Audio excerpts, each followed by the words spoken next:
So, okay. Welcome to the virtual August reading. It's already August. It's very hard to believe that, but it just keeps on chugging along. So welcome. And today we are welcome. Robbi, the host. so sorry. I was trying to be a co-host and you beat me to it, so I muted you. Okay, we have three wonderful features today. Garrett Hongo, Keetje Kuipers, and Tomas Morin. And they're going to read for us today. That'll be really terrific. And we'll have an open mic after. And I've already signed everyone up who will fit in today's open mic, unless someone has to leave because of a tornado, or and we already heard about a tornado happening in one place, or we all get bounced off for some reason. So let's begin with our first feature, who is Garrett Hongo. Poet, whoops. Go ahead. Yeah, go ahead. Did you have something? No. Okay. Poet, memoirist, and audio writer Garrett Hongo was born in Volcano, Hawaii, and grew up there and in Los Angeles. He earned his BA from Pomona College and his MFA from the University of California, Irvine. His poetry collections are Yellow Light, The River of Heaven, which received the Lamont Poetry Prize and a finalist for the Pulitzer, and Coral Road. His most recent publication is The Perfect Sound, a memoir in stereo. In other nonfiction, he's published The Mirror Diary and Volcano, a memoir of Hawaii. His work has been recognized with fellowships from the Guggenheim Foundation, Rockefeller Foundation, and National Endowment. In 2022, he was given the Aiken Taylor Award for Lifetime Achievement in Poetry. Current poems and essays appear in all the right places, in the New Yorker, Harvard Review, Soundstage, Ultra, Georgia Review, Sewanee Review. He lives in Eugene, where he's Distinguished Professor of Creative Writing at the University of Oregon. Welcome, Garrett. It's good to have you. Thank you, Robbi. It's nice to be among so many old friends and classmates from before. And I'm really pleased to be reading with Keetje Kuipers and Tomas Morin today. Tell me how many minutes I should go, please. Oh, I sent you an email last night. 10 minutes. All right. I'm just going to read all new poems then. This is from a forthcoming book called The Ocean of Clouds. Okay.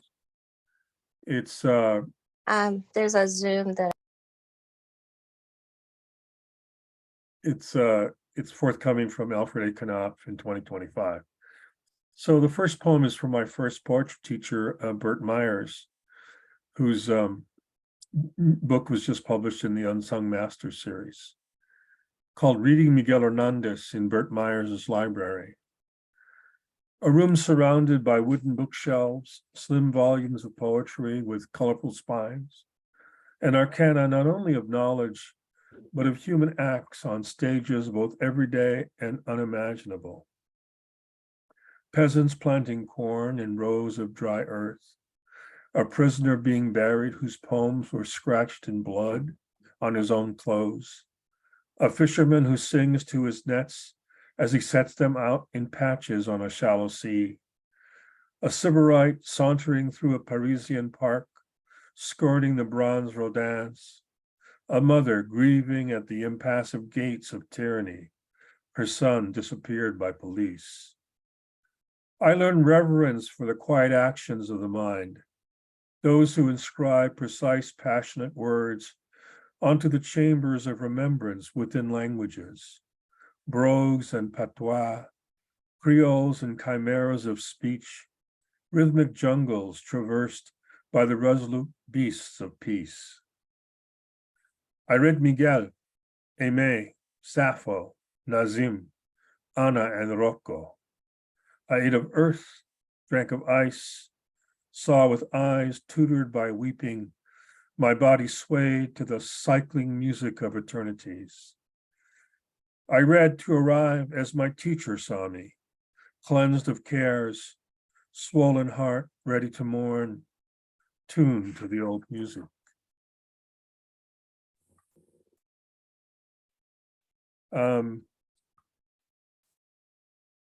I don't have a lot of poems for being in Eugene, Oregon. I've had a long antipathy for the white-centered culture here, and so I've made my own home and my writing my refuge and language my nation.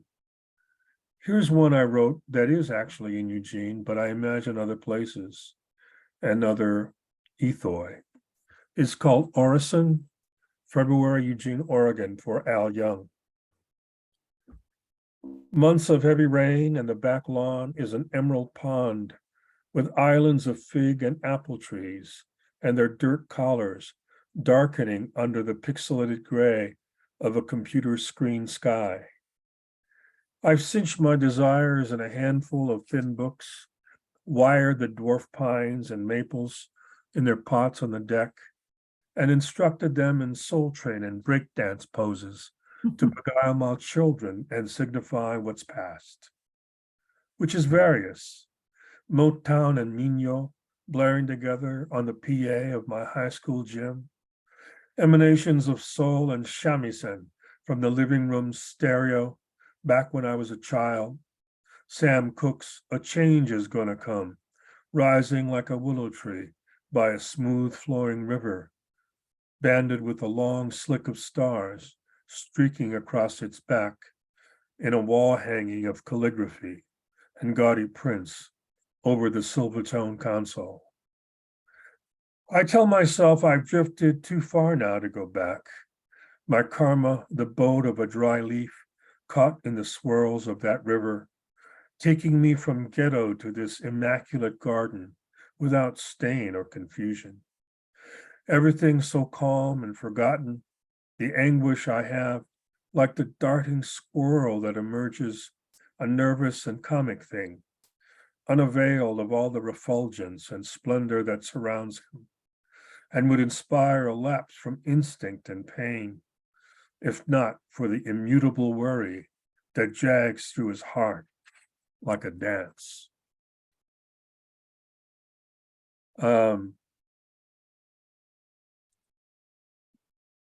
I have one pandemic poem.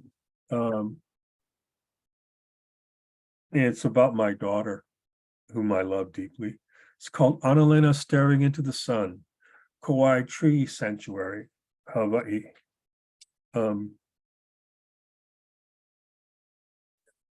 Oh, this is not a pandemic poem. This is about touring Hawaii, sorry.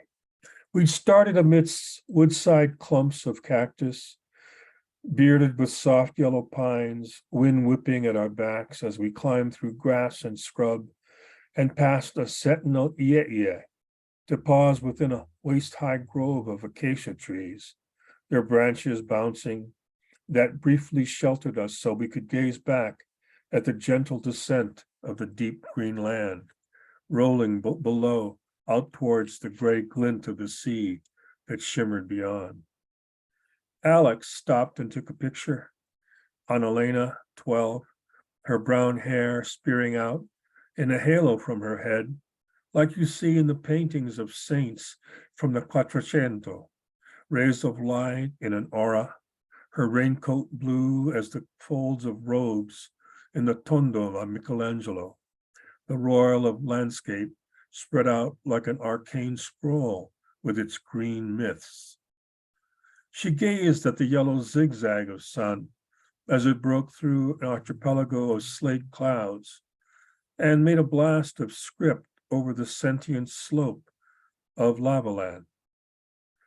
An ampersand or treble clef, it seemed, that morphed into Sosho, a sun shower of videograms, the billowing calligraphy of words for wind flowing through grasses of a meadow.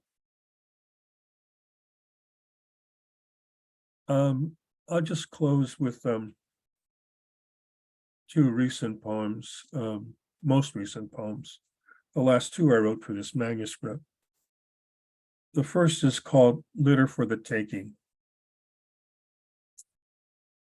My dream life started in LA's concrete world, a cityscape of cheap apartments and palm trees, crowned asphalt streets, blacktop playgrounds, a swirl with immigrant Black and Asian kids, a wheeze of asthma in my chest, missing Hawaii and my playmate cousins, the sighing seashore that had, in foaming curls of white stories, given a pastoral and all its lore to paint my daydreams, vanish distress, and bring back the lost words of pitching waves, itinerant sellers of kulolo and fish, evenings of porch music and windward rains.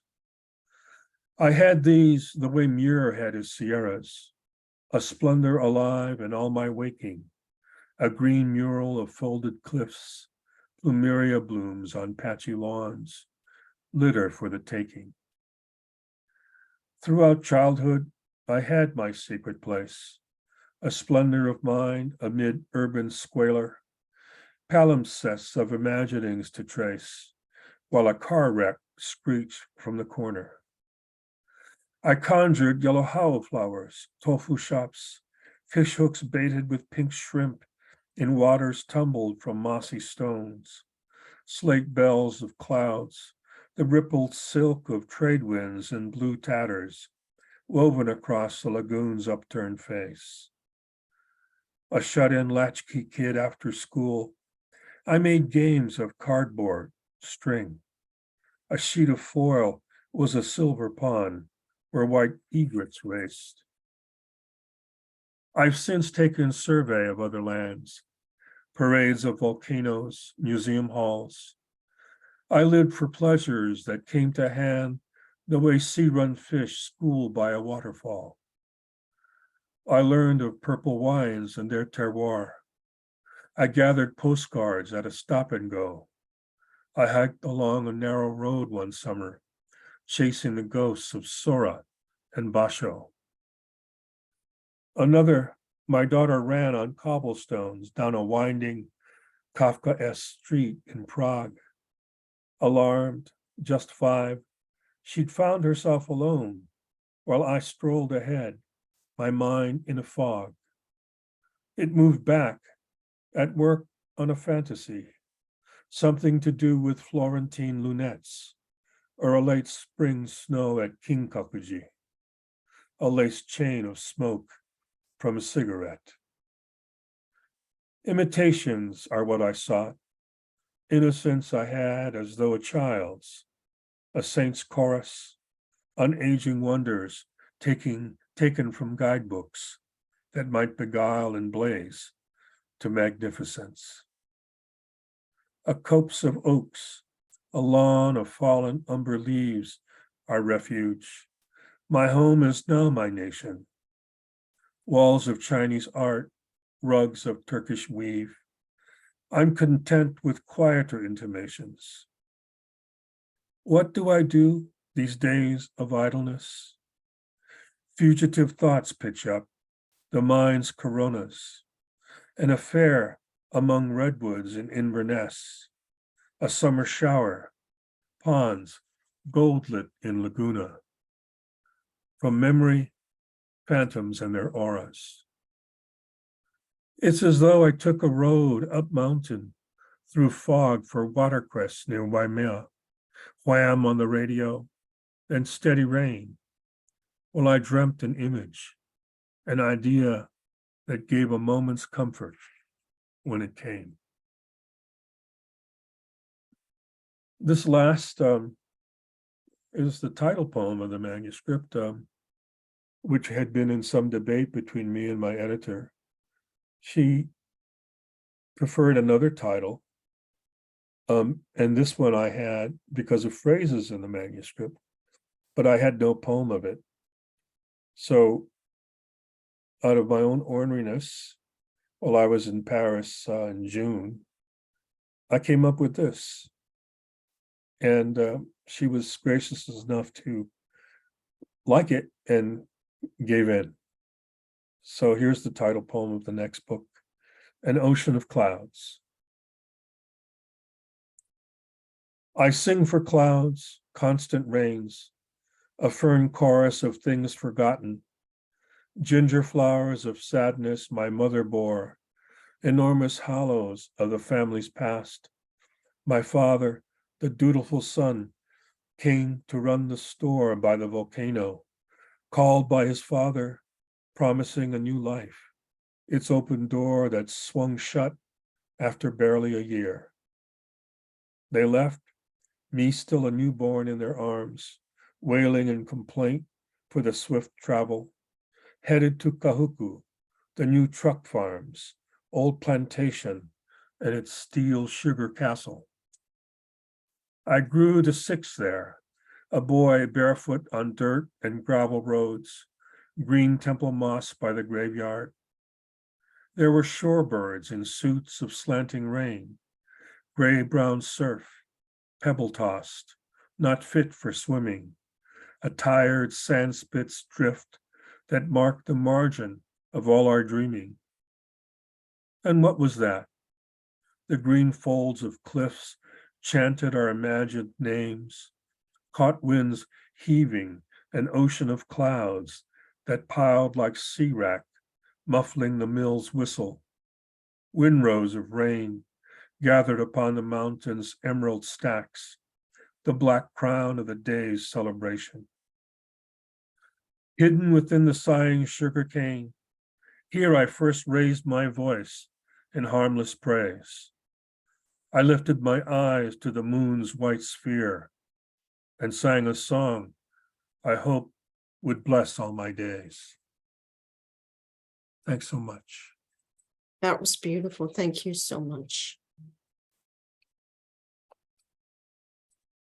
Our second feature, I know it's hard to forge on, and we need a moment to process all of that, but our next feature awaits, and that's Keetje Kuipers, and her most recent collection of poetry is All Its Charms, which includes poems honored by publication in both the Pushcart Prize and the Best American Poetry Anthologies. Her poetry and prose appeared in the New York Times Magazine, American Poetry Review, and over 100 other magazines. Keetje has been a Stegner Fellow, Breadloaf Fellow, and Marjorie Davis Boynton Wilderness Writing Resident. She lives with her wife and children in Montana, where she's editor of Poetry Northwest and serves on the board of the National Book Critics Circle. We welcome Keetje Kuipers. It's so wonderful to be here, and I don't think I've gotten to hear Garrett read in a couple of years now. I think that we haven't been in the same place, and the timing hasn't worked out, and it's just so fantastic to hear your poems. And Garrett was my mentor in graduate school, and so it's always kind of blows me away to get to hear his work read in that voice that I remember so fondly, and was fondly terrified of too. Slightly less terrified now. Terror and love together. And I'm excited to read with Tomas. I feel like, Tomas, our first books came out either in the same year or like really close. I feel like they're pretty close. Mine was so we kind of came up 2012. together. Yeah. So it's wonderful to be here in this community. I'm going to read all new stuff like Garrett. I have a book coming out in 2025. So Garrett and I have to plan our tour together. But I'm going to read all new stuff from that book. And I don't know yet what that poem, what that book's going to be called. Maybe one of these poems will provide the title. Lonely women make good lovers, sings the man on the country station. But that's not how I remember loneliness. Mostly too drunk to feel anyone's pleasure. And the next morning, that pitiful kinship of distance. Except for the night he couldn't finish it, not in the meadow, not in his truck, until finally we stumbled through the blue light of his shared living room, because at the least he needed some place to put my hunger to bed. In the morning, he thought to make the misadventure right, while I looked out the window, examining the scars on the glass, bird shit, a feather, unbroken blue sky. The same way I look down at my hands now. Everything so plain, even my pain, which I'd thought anyone could see.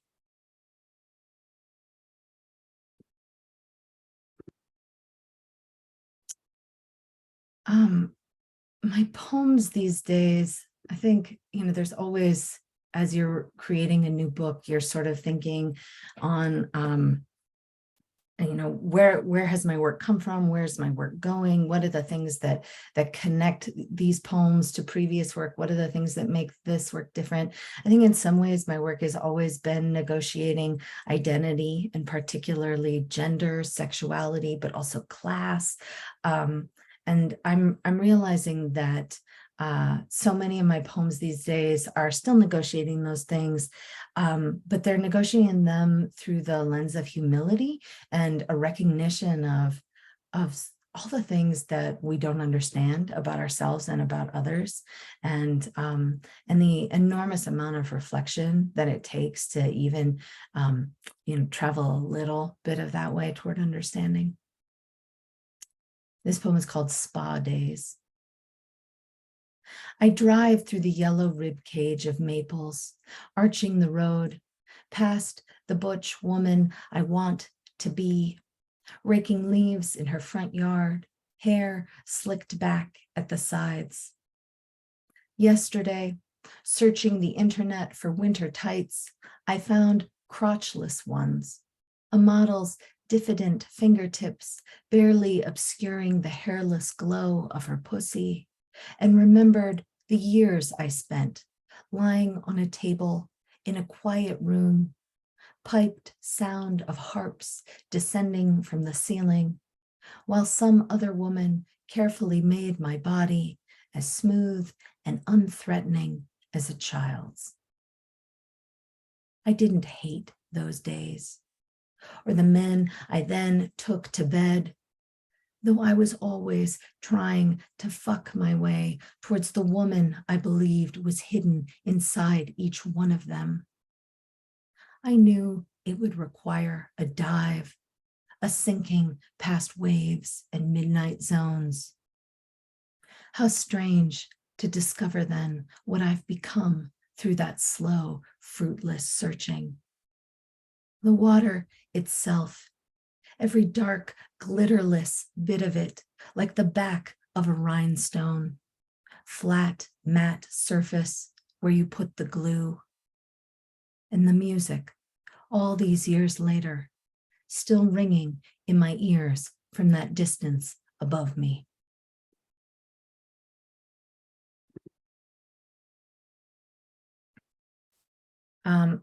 I write a lot of poems about my wife these days, and she always teases me and says that they're not about her, because in most of them she's just asleep, because that's when I get to write, is late at night. So there's like a line that's like, my wife is sleeping next to me. It works its way into the poem, or is where the poem begins. This is a poem where she's awake. In the outdoor shower with my pregnant wife. The old Frisbee from Burger Chef, once red but faded now, the pale pink of my wife's widening areolas, lies upturned beneath the saltwater drip of our sagging beach towels. The world is full of objects succumbing to the gentle ebb of decay. But her body, loosening breasts and blue-veined thighs caught in a cascade of wet light as she turns beneath the showerhead's senseless spray, is not one of them. That low blooming shudder and heft at her hips can't compare to her belly button skin stretched taut and thin, become the pale sail of a boat screaming into harbor. I am here to praise the way in which everything I have ever loved about her body is about to be ruined forever in the breaking open.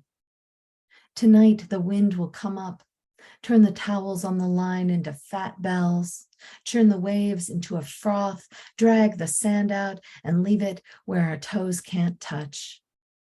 In the morning, the ocean will return to its languid sheet, but the beach will be strewn with the wreckage. I want already the body scarred by stretch marks, the extra flap of skin to hang soft at her waist, the feet that will never again be quite so small. I want to worship the body after the storm, the one I'm imagining already as she unfolds the straps from her shoulders and peels the suit off, her skin covered in those minute and glittering fragments of shell some people insist on calling sand.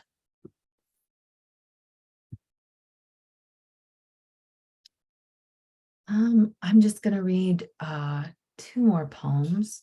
And since Garrett read or talked about it, a Eugene poem, I'm going to read a Eugene poem. I don't have a lot of those either, at least not anymore, since it's been a long time since I've lived there. But as I said, I've been reflecting on all the things that we can't understand about ourselves and each other. And so this is a poem that comes from reflecting on a piece of my life from 15 years ago. Walking lessons. I still don't know how we found ourselves there on the sidewalk. Your children drawing hearts and stars on the pavement while slyly taking in my demonstration of grace. How to put one foot in front of the other with smooth, careless seeming precision. I'd once been asked at an audition to display a hidden talent, and mine had been walking, or gliding, really, like a bird who instinctively knows to find the warm currents of air that will push it upwards, or one of those flying squirrels whose entire body becomes an easy sail for capturing the world's wind. That's what I was trying to show you, how to move like it didn't hurt to perform the body you'd been given. So in front of your house, I walked a clean line, my arms loose at my sides, my head up and back, oddly conscious of the workings of my knees, but confident in that working. Then I turned and looked back at you with a smile. Walk toward me, I said, for critique, for a lesson. I won't describe my body any more than that. And I won't describe yours either. The endless ways it had so often gone unloved. It doesn't matter what I thought I was doing that spring evening in the town I haven't seen you in for years, only that I hurt you, trying to teach an act of artifice so encoded in my flesh, I didn't realize I'd been practicing it all my life, putting one foot so carelessly, so thoughtlessly, right in front of the other. All right, I will read one last wife poem. Thanks so much for listening to these. The rats. They come home with our daughter because there's no one at school to feed them on the weekends. They are mates, and like all true companions, they are devoted and they bite. We set their cage on the kitchen table and wait for the weekend to end, for our girl to fall asleep so we can talk about God while the rats lick the silver ball that delivers the water one drop at a time. There are so many points on which you and I disagree. The value of a clean counter, the purpose of parent-teacher conferences, What warrants a good cry or calling you a name so cruel, I make myself whisper it through my teeth. God is the least of it. When I think I'm so angry I could hit you in the face, you turn yours to me with a look of disbelief. The rats, meanwhile, have turned up the volume. Tick, tick, says the silver ball as their teeth click against it. Thirsty as ever, thirstier still at night when the darkness wakes them. And during the day, when they're curled together in their flannel hammock, head to tail, two furry apostrophes possessing nothing but each other, paws pressed together as if in prayer, to what gods do they prostrate themselves then? God of fidelity, God of forgiveness? I lied when I said I didn't believe.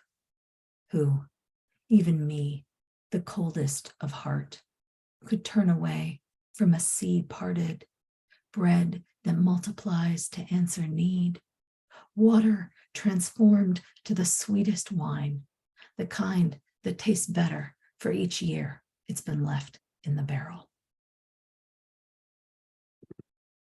Thank you. Thank you so much. Our last feature this morning is Tomas Morin. He's the author most recently of the poetry collection Machete and the coming Where Are You From? And the memoir Let Me Count the Ways. He's co-editor of the anthology Coming Close, 40 essays on Philip Levine, and translator of The Heights of Machu Picchu by Pablo Neruda. He's the recipient of fellowships from the Guggenheim National Endowment and Civitella Ranieri Foundation. He teaches at Rice University. Take it away, Tomas. Thank you for having me, and for the reminder that it's morning in on the West Coast. It's 1:30 here in Houston. So good morning, good afternoon. It's an absolute honor to read with Keetje and Garrett, and your work is just wonderful. I had thought about reading some new poems, but lately I've been thinking about my first book and the kind of, in some ways, missing the person who wrote those poems and thinking back to that person. So I thought I would open with reading two poems from my first book, A Larger Country, and then a couple of poems from the most recent one titled Machete. This first poem is called Laika. It's the first book in A Larger Country, and it's about that K9 cosmonaut from Russia that went into space.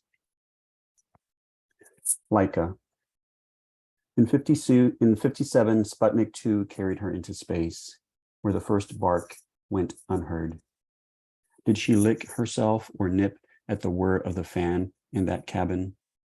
These concerns were not important to science, unlike velocity, heart rate, time of death. When my faith in justice wavers, I embrace my inner Greek and butcher the sky, carve out a swath of stars catching a curve of light millions of years old, and pretend it's the outline of a dog, half husky, half terrier. I retreat to this fantasia when another report of animal cruelty soils further the already filthy news. It was years before we knew she didn't last more than 5 hours in that wretched kennel, weightless. And think of the trash she could have rooted, the black boots she could have shined, with the few well-placed curtsies in deference to the great mutts of history. Think Khrushchev and Kennedy. Sweet Laika, it has been decades since my last confession, and my sins are many. In Kathmandu, I herded strays through the alleys, ticked their foreheads and paws red, wept in gratitude when they licked my face, because now they might let me pass through the gates of heaven with only a tender snarl for having diced garlic. May the bulbs forgive me. in the kitchens of Laos. I went my whole life without seeing a dog struck by a car, and then it was there. Have mercy upon the pronoun. I didn't get out. In the mirror, watching the Chevys and Fords pounding the pavement with its tail before the truck hauling from Georgia, who knows what. And it was in that other Georgia, the colder one, where I entered the life of a minor scientist, hunting the bakeries of Moscow for tea cake one day, the trash heaps the next, for any dog the size of a bread box, one not much bigger than the tabby at the foot of my bed, dreaming about the injustice of wings, unaware of my past allegiances, that I was born under the sign of the dog, that I have lived and died a traitor to my own kind.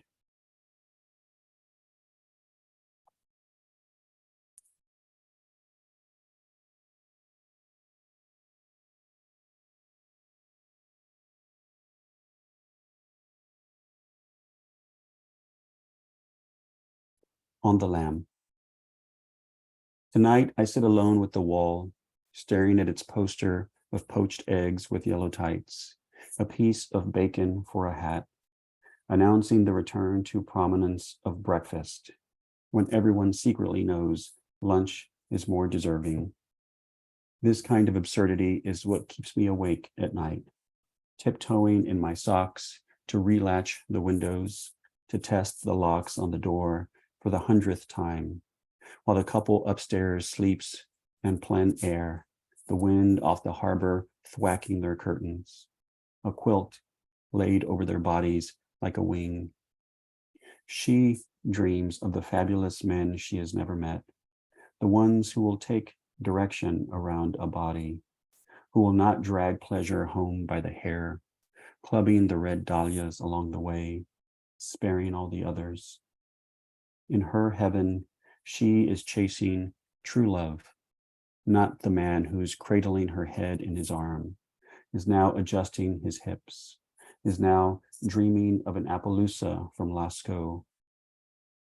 Tomorrow, she will make the perfect pot of coffee and walk to the corner where she will meet the man of her dreams, mailing his bills a week early, while the angel from her bed drives into the country to buy a bay mare.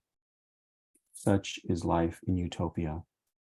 I am on the run from this murderous peace, hiding in a basement from the police of good intentions, who want to question me about my crooked teeth, my ugly hands, the mohair jacket I lifted from someone's chair, its elbows thin, its gilded buttons rotten. At daybreak, I will carefully slip in among the slacks and skirts, marching to work. But before I go, before I follow my nose down to the wharf, before I set sail for better shores, where the children run the docks, hawking scarves and zinnias for the jingle in your pocket, where their parents still know how to fight, and what's better, how to lose themselves in anger, reluctant anger, the kind we were granted long ago on the 8th day, when he was no longer busy hiding justice in the fang of each beast, remorse in the shaft of each claw, and all that lives in my teeth is regret, sweet regret, pacing its network of black caves at all hours of the morning, debating the virtues of cobbler and hunger, the ethics of pity, if one could make a philosophy out of departures. And before I leave for good, I'll gently turn out my pockets and gather the crumbs into a pile for the mice in the wall, wipe the filth from their eyes one last time, perform one more devotion before I turn my back on this earnest paradise.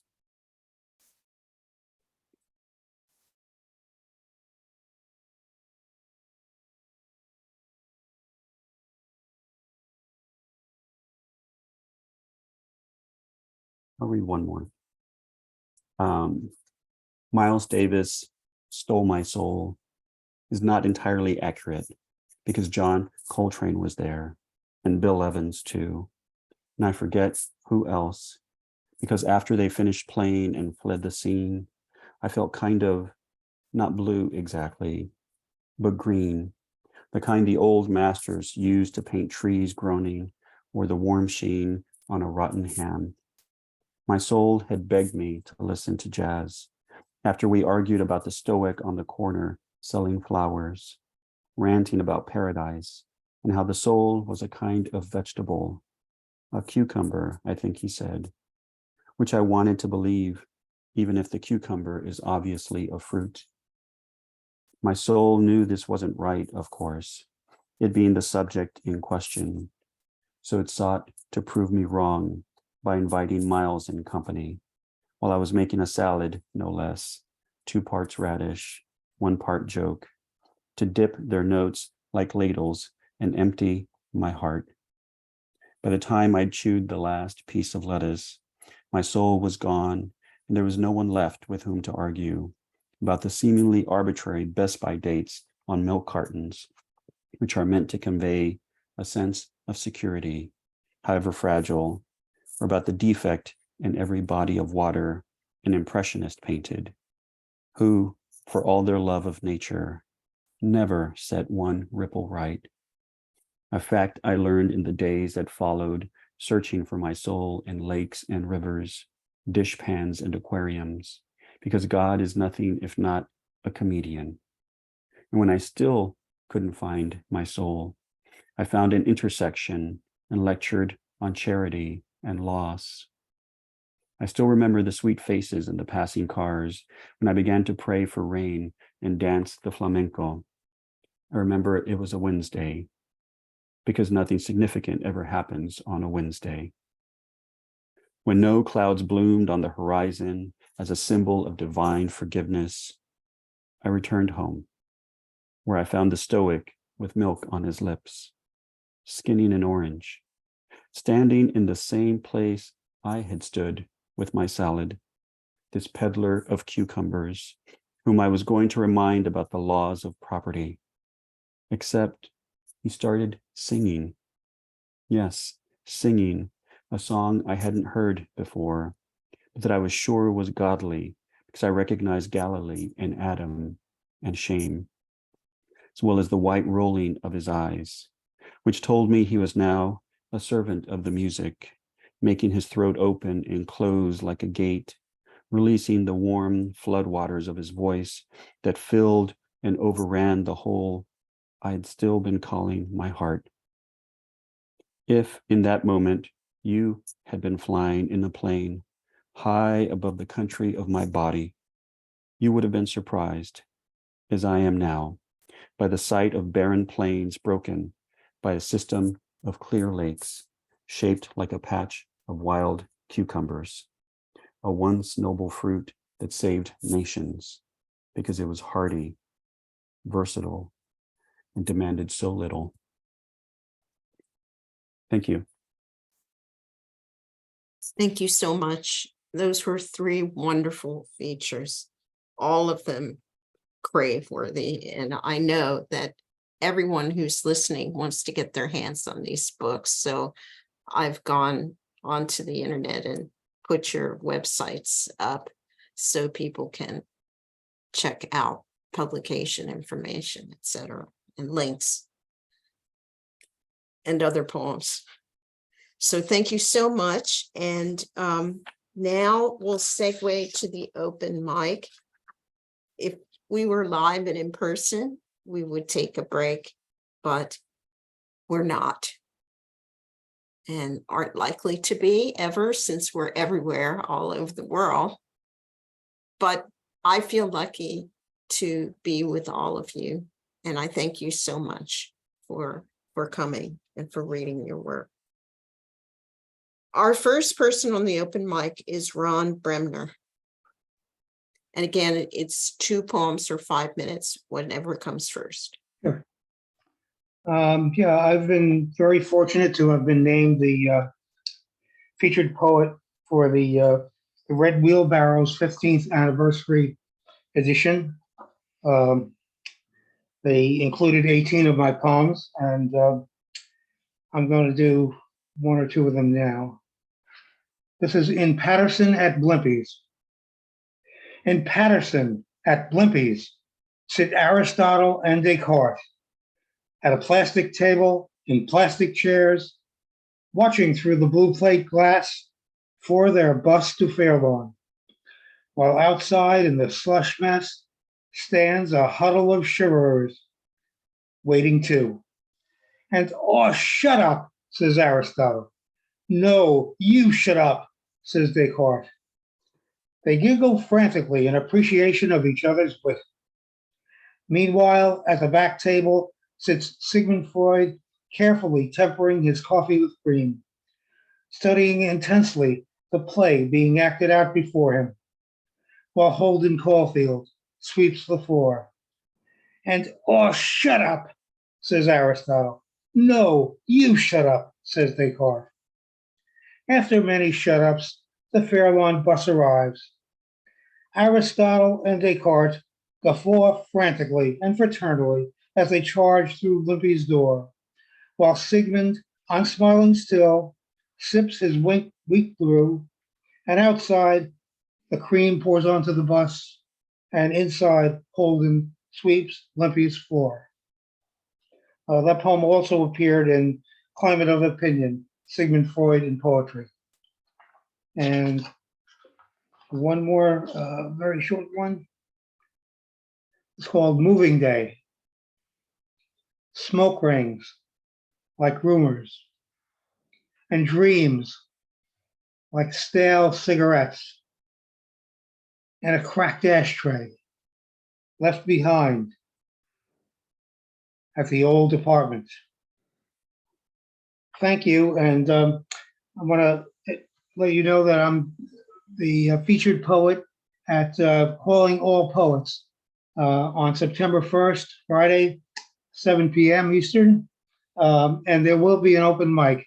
You can register at callingallpoets.net, and I hope to see some of you there. But have a pleasant day.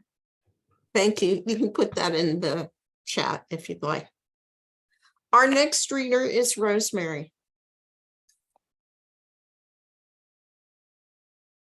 Rose, are you still there? The famous unmute. I have two very short ones today. I do write short ones too. As you know, I live in Peru and Spanish is my second language. La muerte. In English, we have no obvious genders for nouns. At least they don't find expression in their articles. In Spanish, death is feminine. La muerte will come and take you home.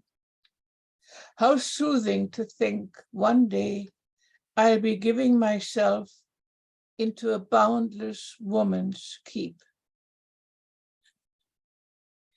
And the second short one is Changing of the Guard. And I chose it because this is coming up. It's incredible how fast the time passes. September knocks on summer's shed. That's where she keeps her fineries, her juiciest grasses, her fresh mornings hinting at the swelter of noon, where she stores her languid evenings, still hoarding her shamelessness, her ardor. September moves in gently. His coffers are full of purple, burgundy, and gold. The first harsh winds hint at skeletal trees, naked, black against pale gray.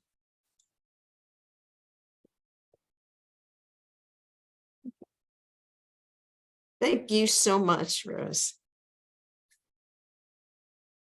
Our next reader is our editor, James Lewis. Thank you. I have two poems to read, both about death. The first one a little more lighthearted, although you might not think so, and it's called Death as a Naked Woman. Death as a naked woman came to me in an hour of despair, Said she would be my escort home, fee paid in full, no tip required.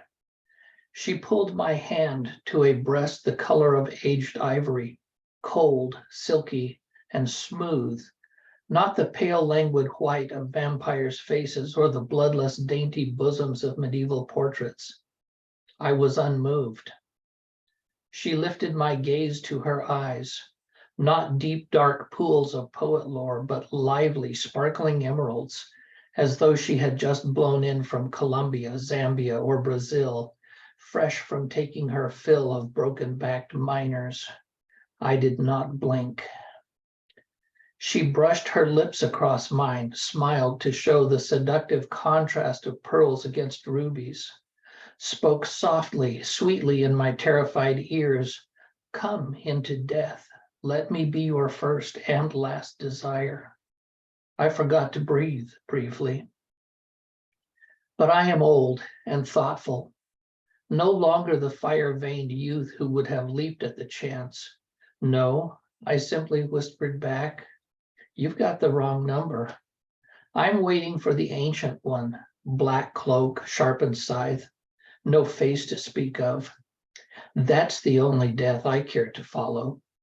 She took me anyway. The second is more amusing on the inevitabilities of losing people that we care about. And my father being now 94 years old and starting to fade, this was written with that in mind. And it's called A Shovel Full of Dirt. The carpet of northern New Mexico rolls out, stained with sandstone reds and whites, sagebrush green, lava flow black, under blue endless skies where clouds whiter than winter snow flirt and billow. The freeway from Albuquerque to Gallup feels like it's been here forever, though I have young memories of Route 66, fewer lanes and longer trips. No matter. This is what flows in my blood, fills my mind as I anticipate the inevitable news. I have no idea when it will come, only know that when it does, I will pack up and fly, make the 3-hour drive from airport to carport, observe the rituals of his passing, drive southeast to Rama, his heart and home, greet cousins I haven't seen in forever. And finally, after the obligatory prayers, without waiting to be asked, I will scoop my shovel into the red-tinged sand, listen to the clattering of dirt and rocks on coffin, doing what old men have done forever, whispering goodbye, cursing myself for the son I should have been, burying my father along with a part of myself.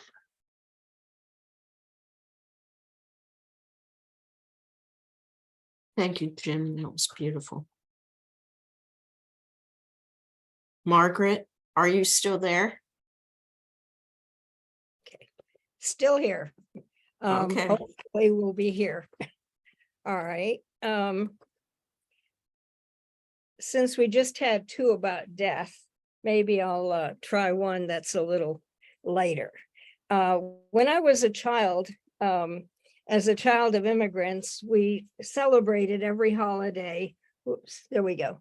Celebrated every holiday as Hungarians do. And so this was our tree topper at that time, which I continued to use with my own children. It's called Hungarian Angels Trimmed Our Tree. Deep inside my dream, a bell tinkles, and I hear Mama say, Boldog Karácsony, wishing me a Merry Christmas. Wake up, little one.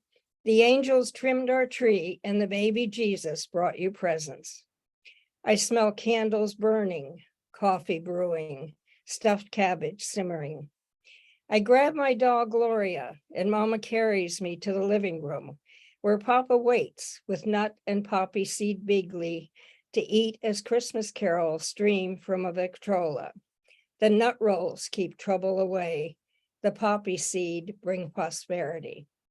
After I welcome baby Jesus in his creche, Papa helps me open the sliding glass doors to the front room, where Gloria and I find Christmas in the 40s. A huge evergreen fills a corner and spreads its fragrance as shiny bright glass ornaments of balls, pine cones, trees, angels, and wreaths reflect flickering candlelight on branches, draped with silver garlands and hung with candy canes, ribbon candy, and Zelen couture, Hungarian candy flavored with fondant wrapped in colored foil. They vie for space with walnuts Mama and I painted gold or silver. Papa pierced the top of each with a toothpick, to which Mama attached a ribbon for hanging. At the crown, I find the tree topper. A circle of spun glass and white angel hair holds a gorgeous cardboard angel with golden wings. I sit down on the carpet and just stare at her, high in her cloud, and let Gloria enjoy the beauty that only angels could create. The wrapped presents baby Jesus brought fill the space beneath the tree, and I feel like I've gone to heaven, but that was long ago, before I realized Mama and Papa were angels. The end. Thank you, Margaret. Our next reader is Mary McCarthy. I unmute. Okay. Thank you. I expected nothing. The same thing I always found safe and plain as dust, but you surprised me. Decided there was more to desire than bodies in the dark. Like my refusal to fall for all the magazine advice that kept women busy with themselves, plucking and painting, courting illusions of impossible perfection. You liked me simple, as I was, unworried by wind and humidity, busy with better things to think about. We were not at all the same, but deep and often found ourselves agape in the gate of wonder, stopped by some sudden beauty, star or sunset, the ordinary things that are always more than ordinary, never the same, two breaths together, a world astonishing to the eye and heart, found right where we stood in some dull hour, a flash of wild divergence, singing on its own, inviting us into vision like the light at the seam of a closing door. I think I loved you first for loving me, taking me in like the orphan you've been looking for forever, the one you couldn't leave even when you tried, because I was your home, your sanctuary, the earth you stood on.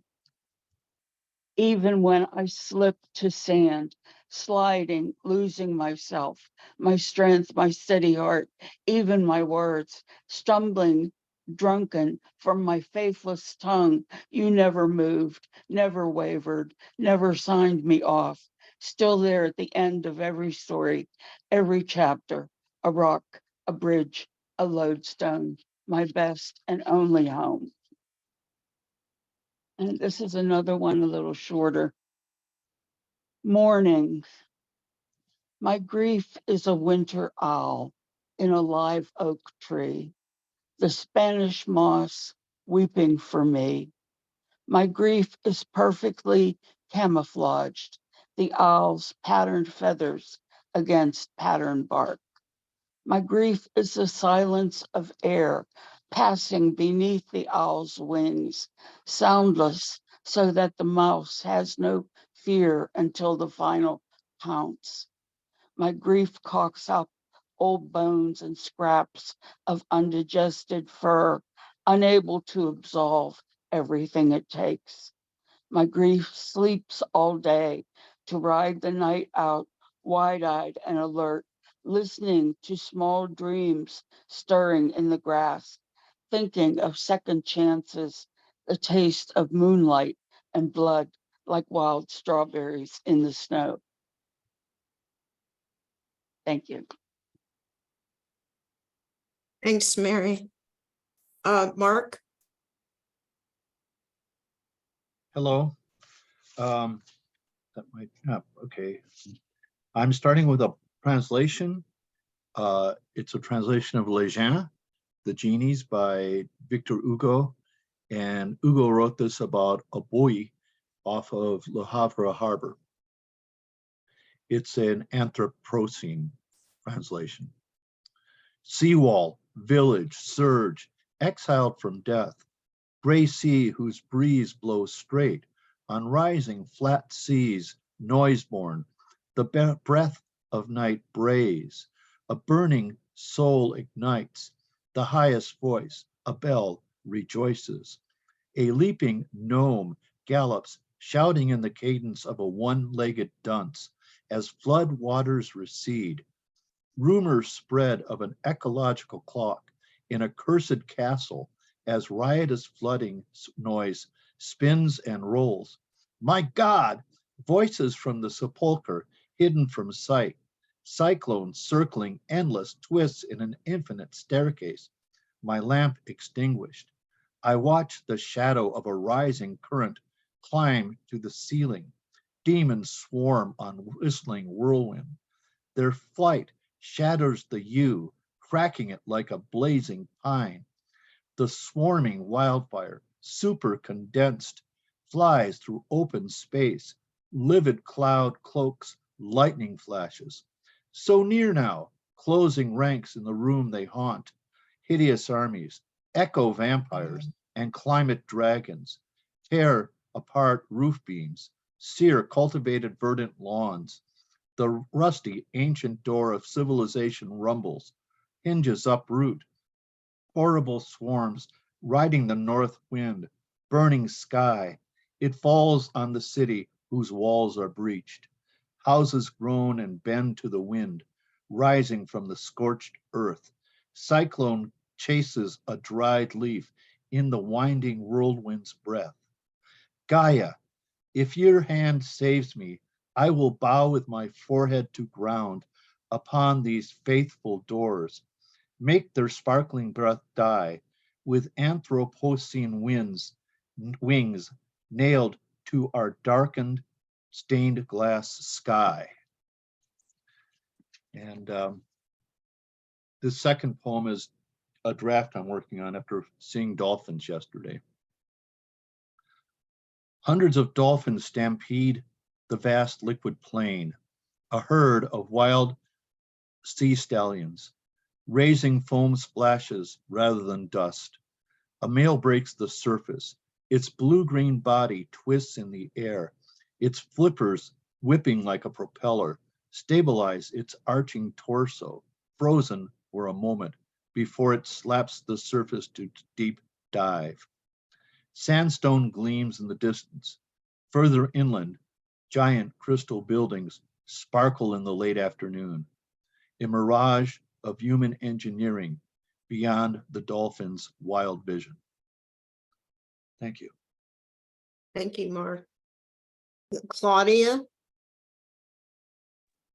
Hello, I am going to read two poems from my newest manuscript in progress.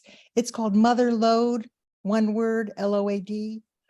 I am first generation American on my mother's side, and I never really thought about it until I've really gotten old. And then I thought, oh, no wonder we didn't get along that well. Lots of people had immigrant mothers, and you think they're your mother, but of course, you don't know your mother well because she escaped the Holocaust at the last minute and never wanted to talk about the past. So this first one I'll read is called My Mother's Secret. I dip my hands into the water of her listening. I wash my face with the cloth she wipes her hands on. When I sob after a heartbreak, she says, things have a way of working out. I don't believe her. I climb the bluff, look out at oceans, think I could live by myself near a river. It never happens. Living among trees, it never happens. I visit a foreign country hoping to stay. but I live life around the aura of my mother, end of life giver, even in times of impossible joy. She never could tell me how to become an advisor for the dying. Well, she says, mostly I listen. My hands hurt. She won't hold them. She tells me to buck up and keep going. She does, always did. People phoned. A brother had died or was ill, a husband or aunt. My mother would shut her door. And then, thank you, I'll read one more from that manuscript. It's called My Mother's Superstitions. She was Latvian and as a child was German. And then of course, Russia came in and she spoke Russian. Okay. My mother's superstitions. Educated and superstitious, we adored black cats. We're uneasy about walking under ladders, yet willing to climb the rickety flight of steps to hear our tea leaves read. On New Year's Eve, we'd spoon small amounts of melted lead into a bowl of cold water, then divine the shape and interpret its shadow. This is a long-held German New Year's tradition, along with marzipan pigs and Linzer torts. One New Year, she said her lead shape resembled a coffin, mine a train or bus. Her choice of words didn't surprise. She had always kept company with death, some years courting it more than others.